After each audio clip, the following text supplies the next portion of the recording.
Hi LEGO fans, and welcome to part 1 of our complete overview tour of our 1000 square foot LEGO city layout. I'm gonna be doing part 1 and then Rita is next with part 2 of our LEGO city.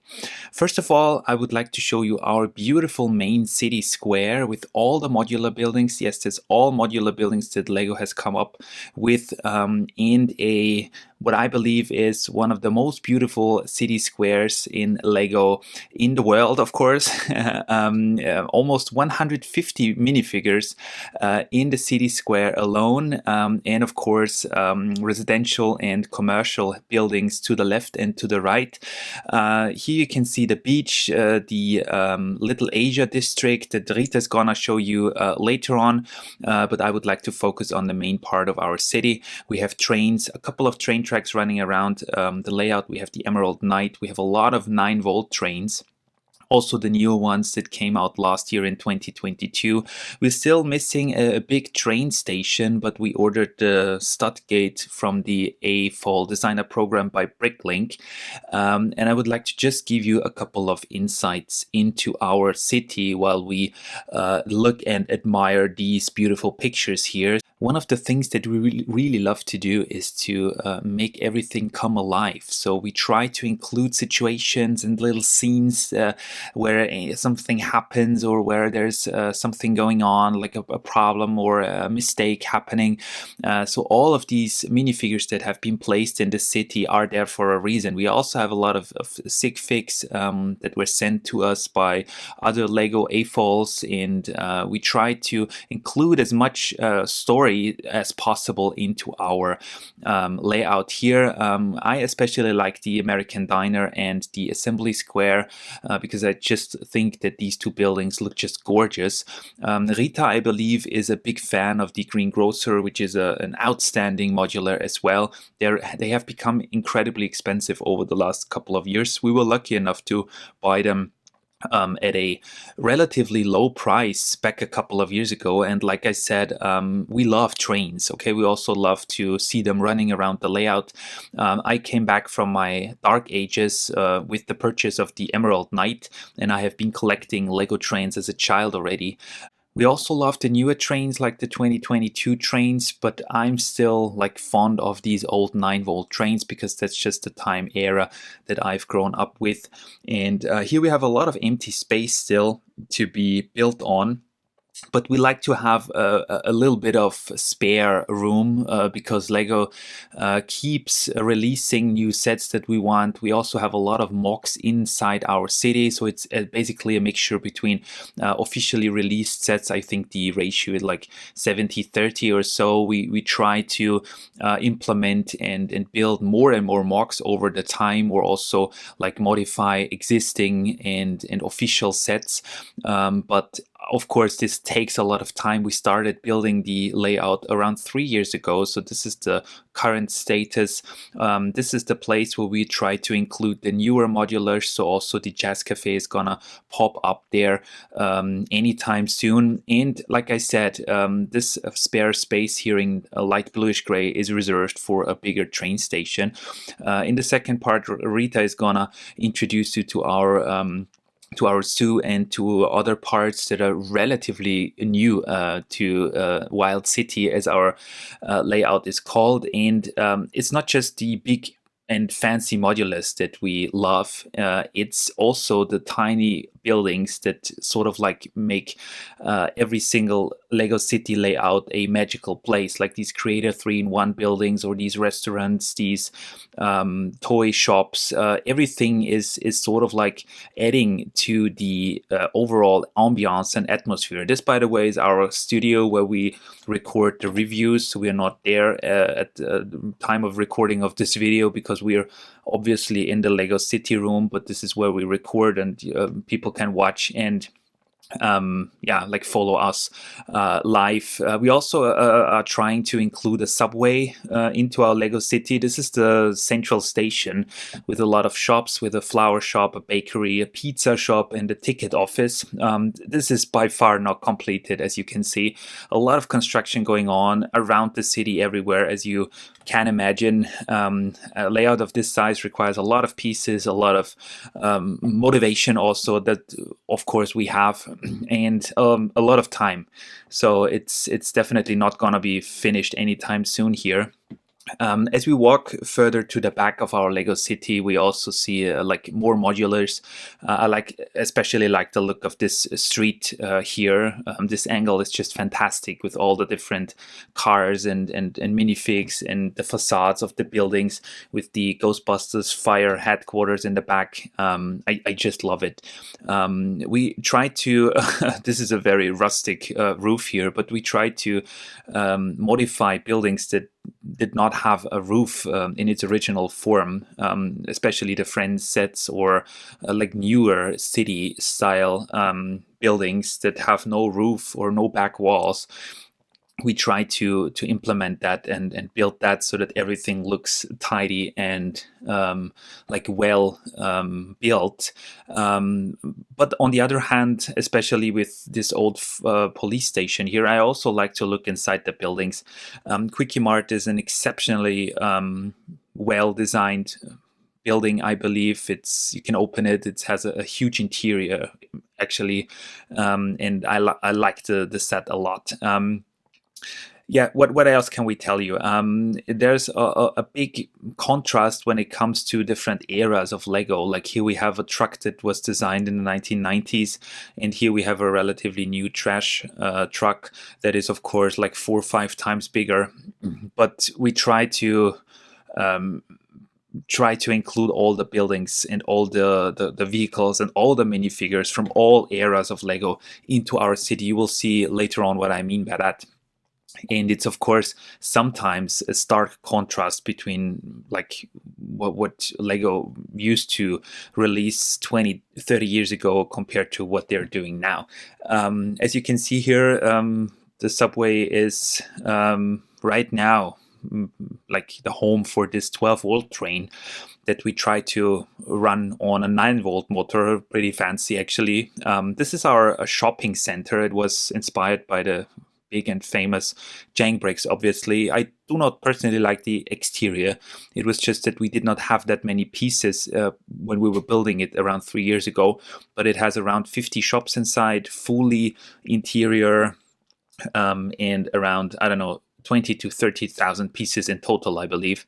We have a lot of gas stations because people in our city like to roam around with their cars a lot, so they need to refill their cars every now and then. And I like the placement of this gas station a lot.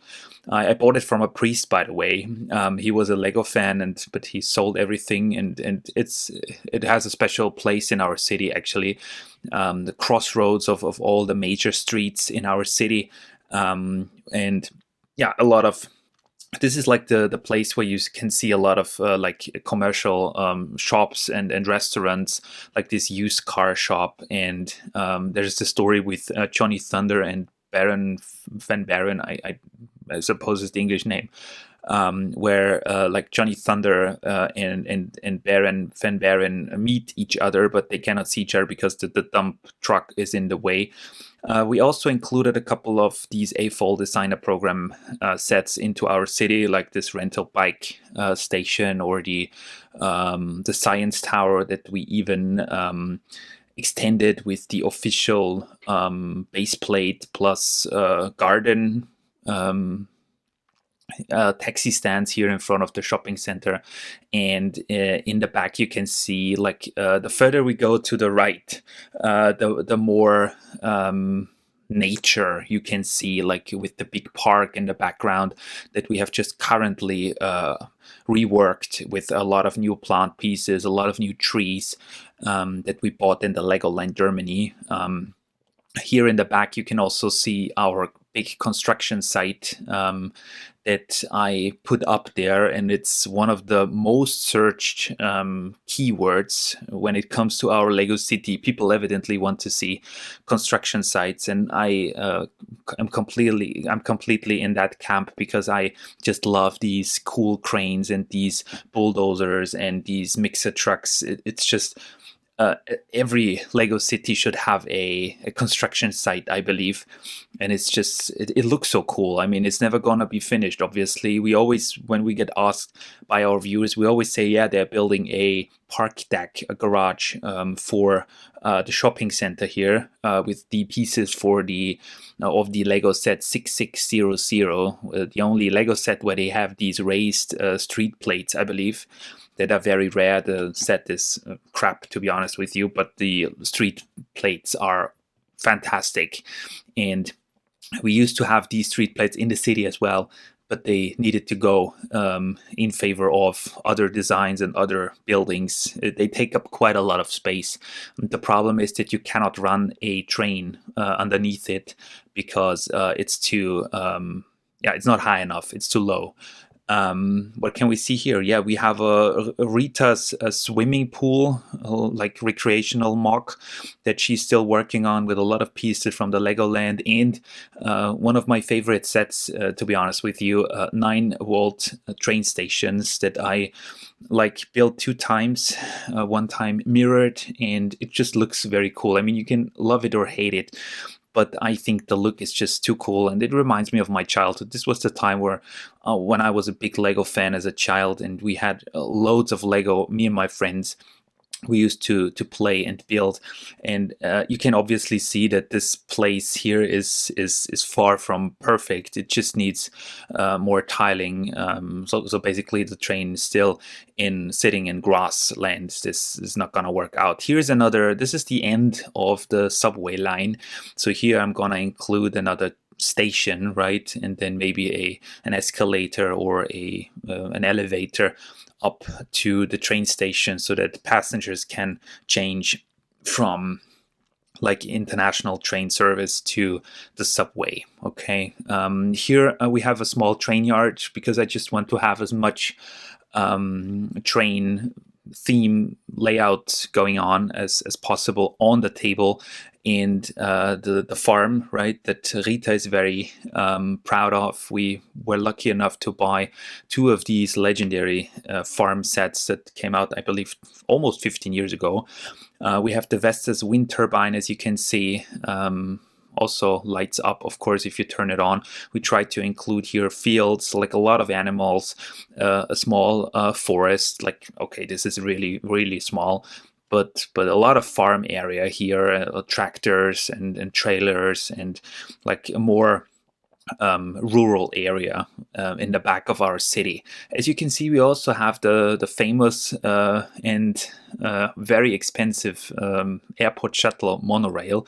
We have a monorail line that basically crisscrosses the whole city. As you can see, the tracks go right through the city center, and you can jump on a train in close to the beach and go all the way through the city to the train yard that we are gonna cover in just a bit.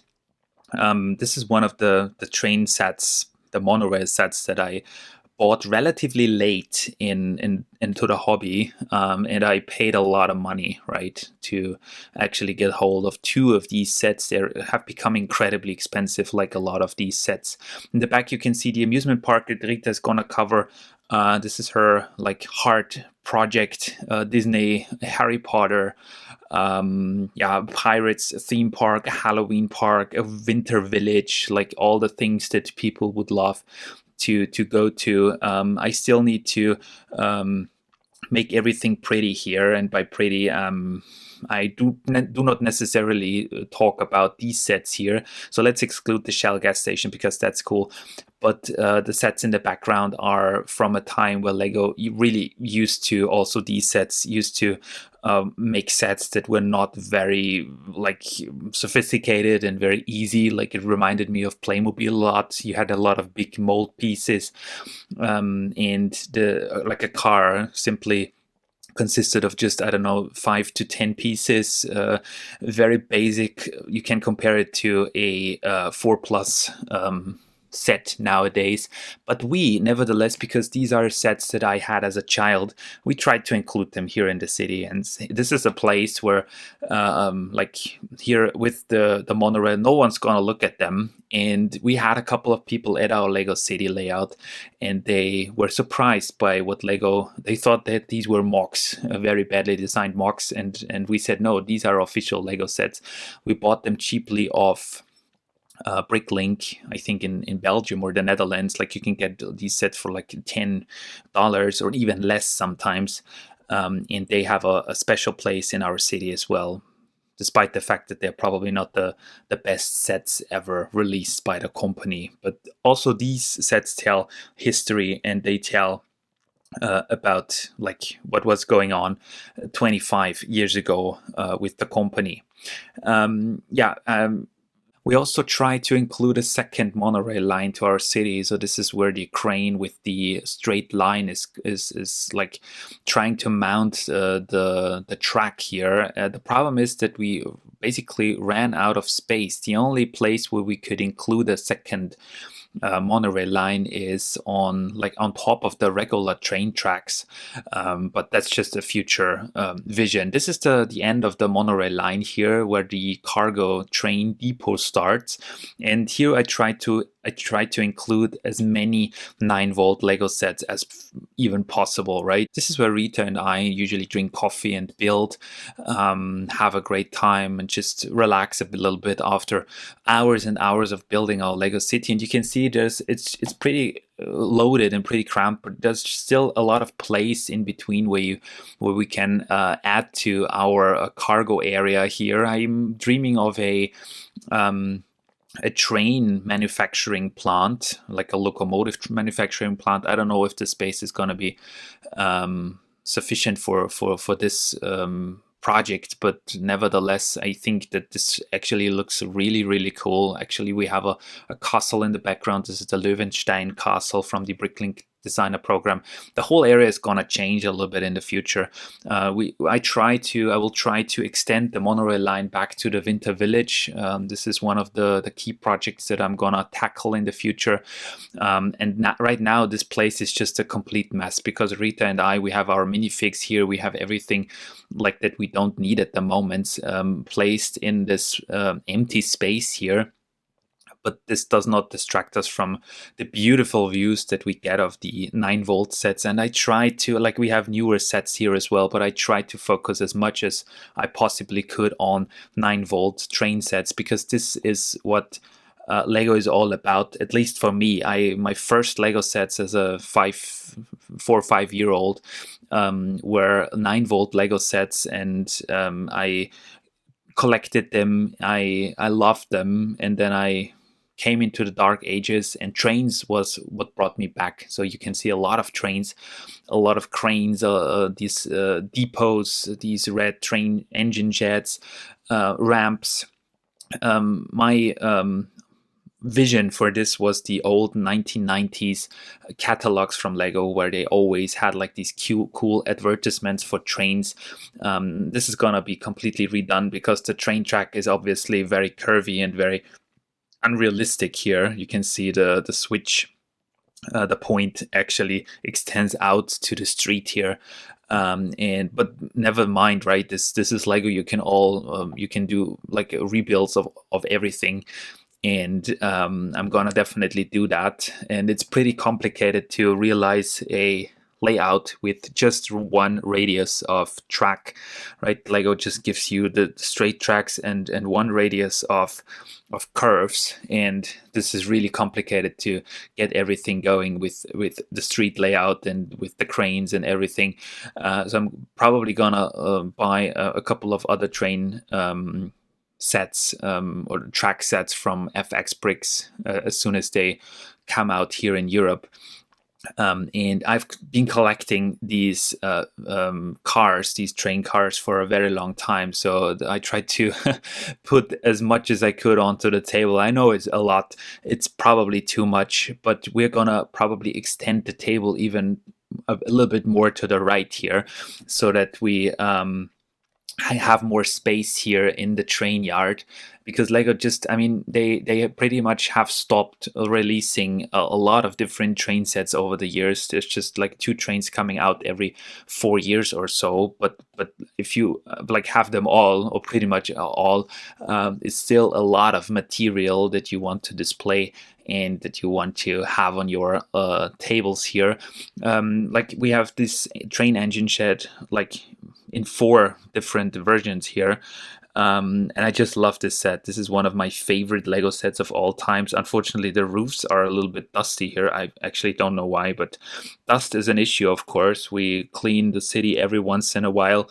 Here you can see like the insides. The crocodile 4551 is that one, and the other one 10183, I believe.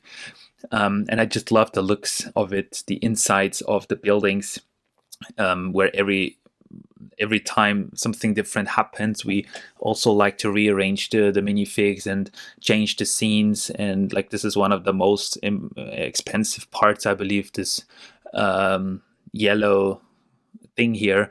And the red train was the one that I started with.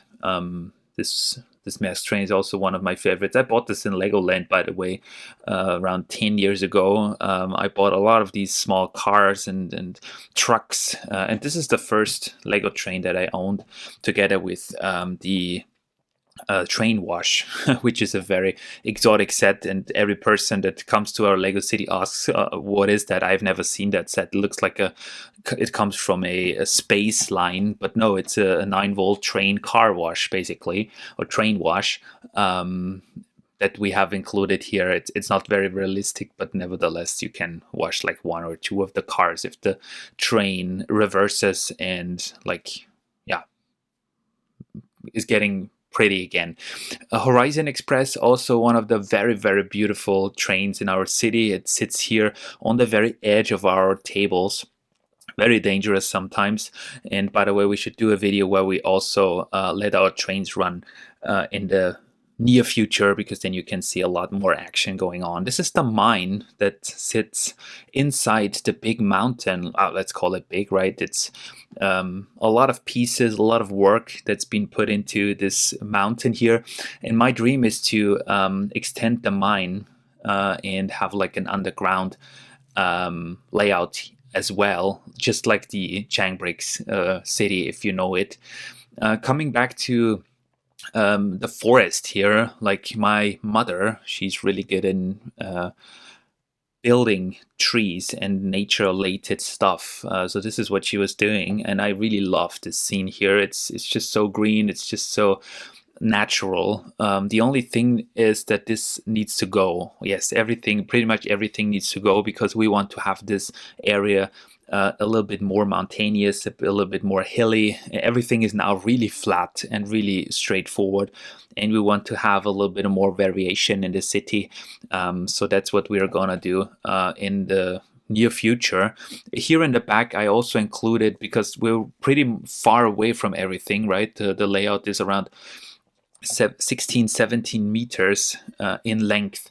And I tried to include like a 1 gas station here, a parking garage, and here in the back, and like in the middle of the picture, you can see the what were they called, Jungle Explorer sets that actually nobody gets to see. Like a lot of people ask us if we know these sets, and we say yes, we included them in our city. Probably also because Rita has put some of her circus and amusement park sets from Friends right next to it. But this looked really nice. And here another close look of this. Let's not talk about it anymore. These sets that were released in the late 1990s, we needed to have a fire brigade, and we needed to have a police station here as well. Underneath the tables is a lot of boxes, a lot of shelving, a lot of like instruction manuals. We keep them all. We don't throw away anything. A lot of just bought stuff that we have never gotten to build. So there's a lot of work going on. This is how we store our boxes. So we fold them, and like we can put like 60, 70, sometimes even up to 100 boxes of Lego into our cartons here, into our bigger boxes. And this just like is how we do it. You can, of course, do it other in another version as well, but this is how we do it, and this is how it works for us. The Lego boxes, yes, that we have hundreds of. The bridge is not very well constructed, to be honest with you. It's like a version that we built very early in the development of our city. It works, right? It bends a little bit if the train is running over it, but it works. And yeah, this is the tunnel that goes underneath the mountain here, right onto where the winter village. Okay, so that's gonna do it for today with part one of our complete overview tour of the Lego City. If you have any questions, just get in contact with us. Rita is gonna show you the backside of the Lego City with the winter village, the amusement park, the residential area, the beach, and the zoo. So a lot more is to come. As always, just comment down below if you want to know anything specific of our Lego City. We just keep on building. Have a great day, have fun building, and see you again soon. Thank you.